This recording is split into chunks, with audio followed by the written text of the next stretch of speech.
Sa ating sharing for bread of God, in the name of the Father, and to the Son, to the Holy Spirit. Amen. Lord, thank you.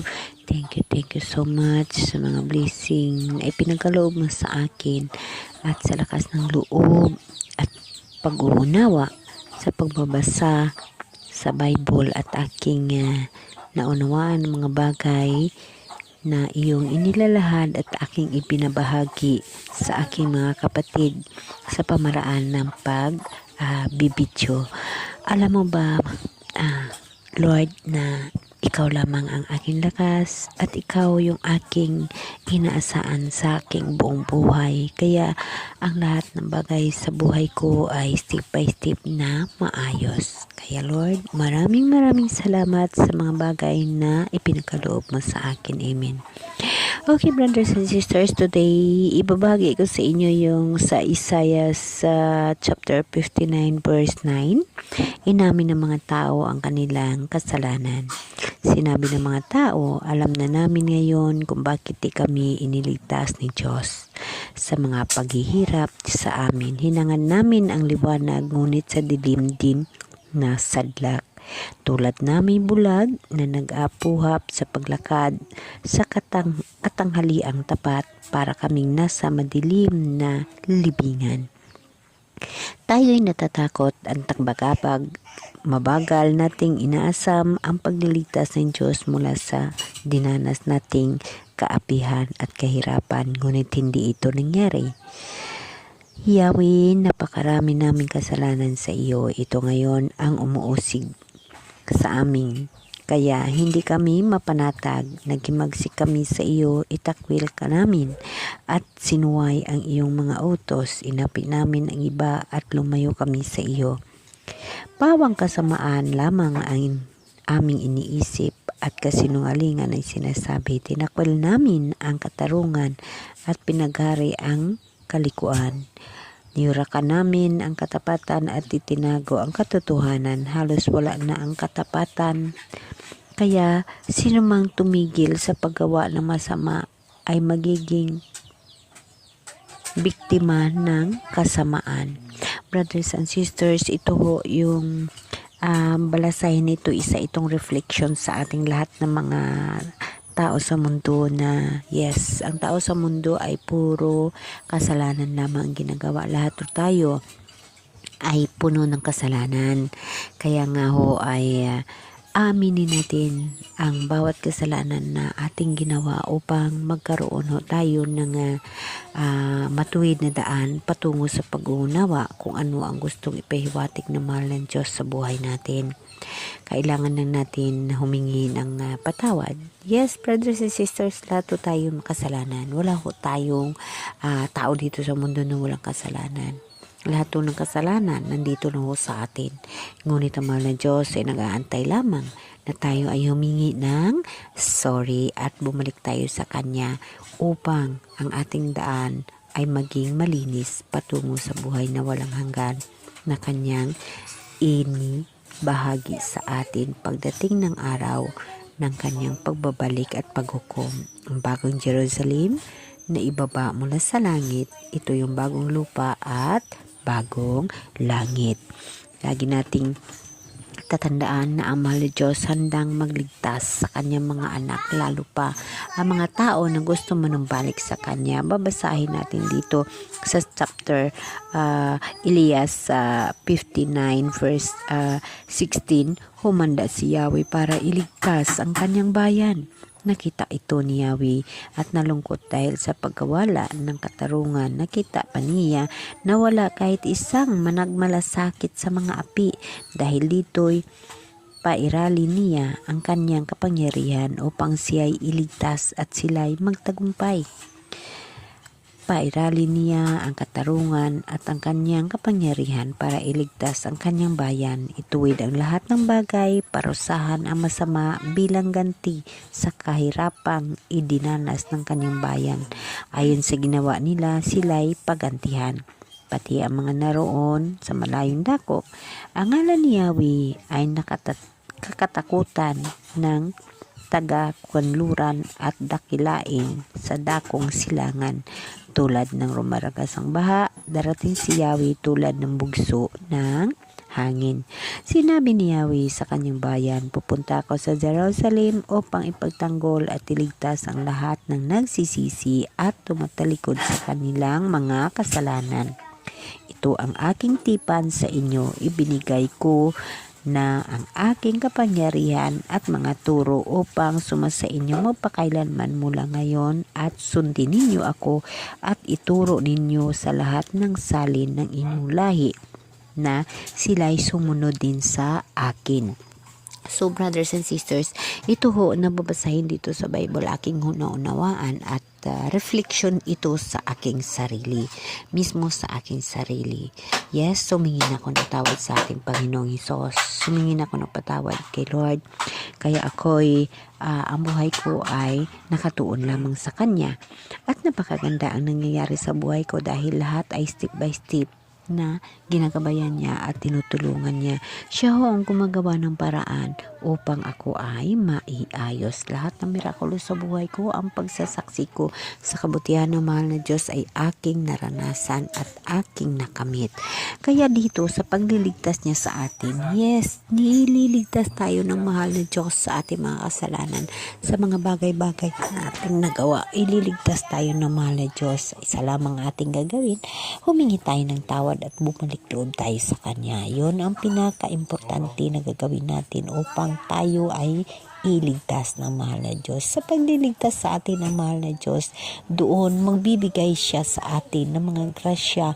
Lahat na pangangailangan natin ibibigay niya dahil iniligtas na tayo at bumalik tayo sa Kanya, upang sa kaligtasan natin tayo ay magbago at tatanggapin tayo ng mahal na Diyos at tutulungan at hindi na ho tayo mahihirapan. Ang lagi nating tatandaan na ang buhay na walang hanggan kasama ang Diyos, wala na hong hirap.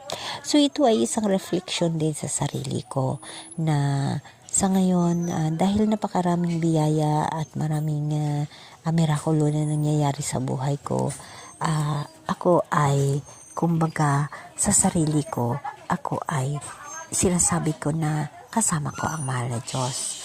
So sa ngayon sa aking sarili, ang reflection sa buhay ko ay gusto kong makatulong sa mga tao sa espiritual na buhay. Kagaya nito ay binabahagi ko ang mga kagandahan at ang kabutihan ng mahal na Diyos. Ang aking pagsaksi sa kanyang mga mirakulo sa buhay ko ay aking ibinabahagi upang maunawaan ng tao na pag sila ay magbago, magkaroon sila ng kaluwalhatian sa buhay, kagandahan ng buhay at daan na matuwid patungo sa buhay na walang hanggan.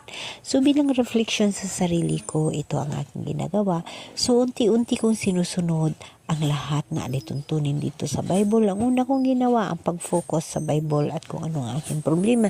Humihingi ako ng gabay sa Bible upang matulungan ako at ang Diyos ay hindi nagpabaya. Siya ho ang nagbibigay ng mga bagay na hindi tayo mahihirapan sa buhay.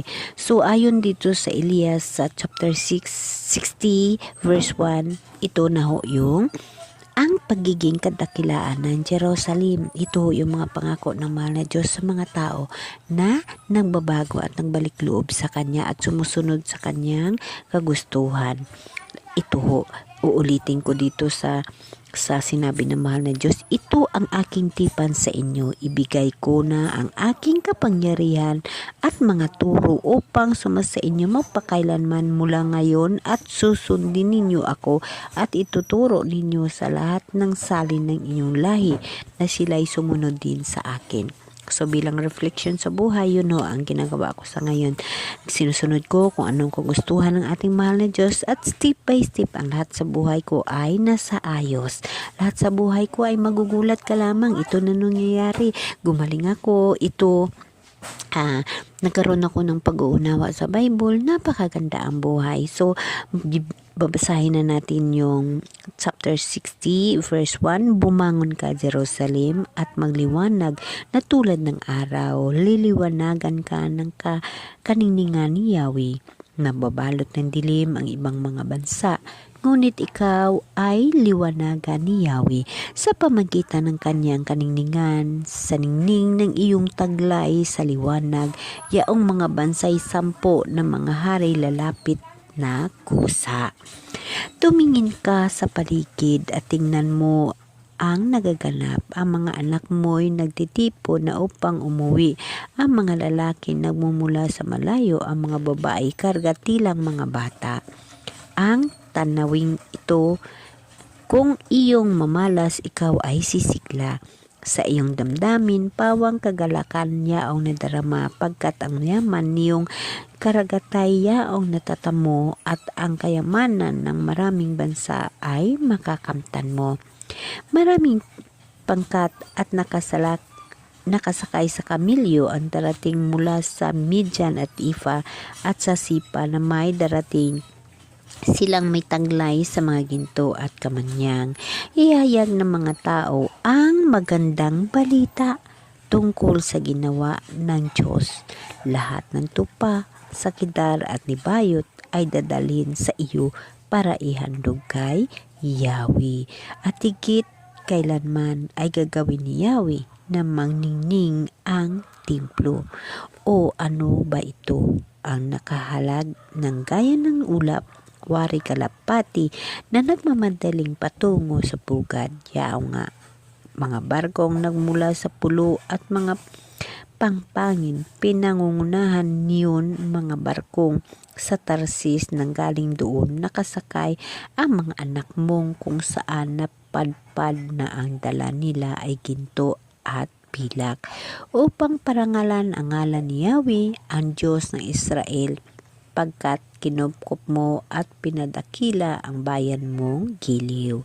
Ang sabi ni Yahweh sa Jerusalem, ang magtatayo na iyong mga muog ay ang dayuhan, mga hari nila ay susuyuin ka at pagdilingkuran. Dala ng galit ko, sinaktan ko kayo noong nakaraan, subalit ngayon habag ko sa inyo'y aking na pakamtan.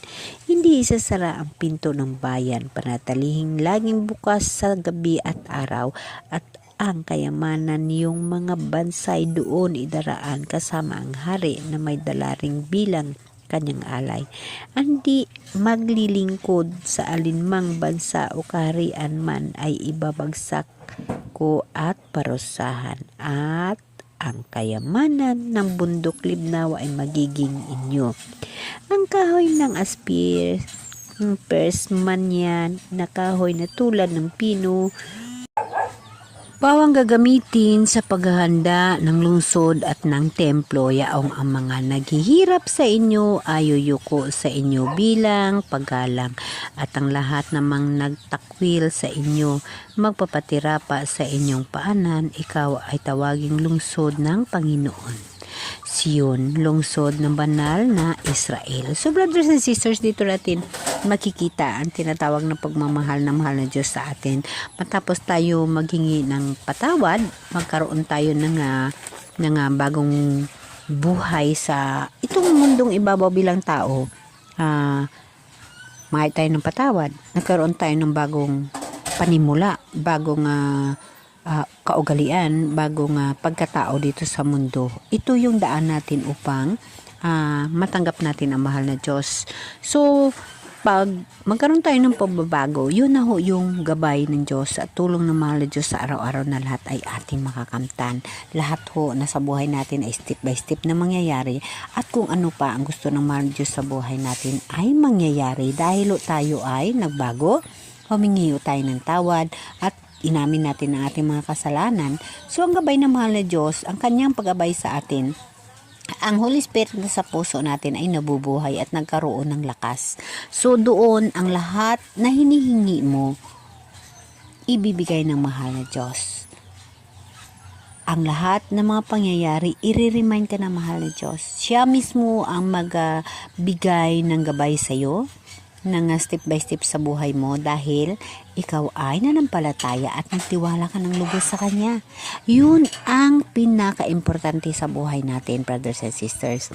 Dahil na ang mga pangako ng mahal na Diyos, hindi ho yun biro. sa mga taong magtatagumpay at naniniwala sa Kanya at magtagumpay sa kahirapan at mga trials dito sa mundo.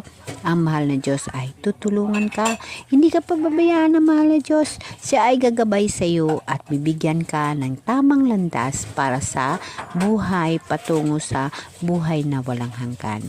Ang Diyos, isa sa paraan na ginagawa sa mga tao ay tuturuan ka, tutulungan ka, bigyan ka ng lahat ng pangangailangan mo.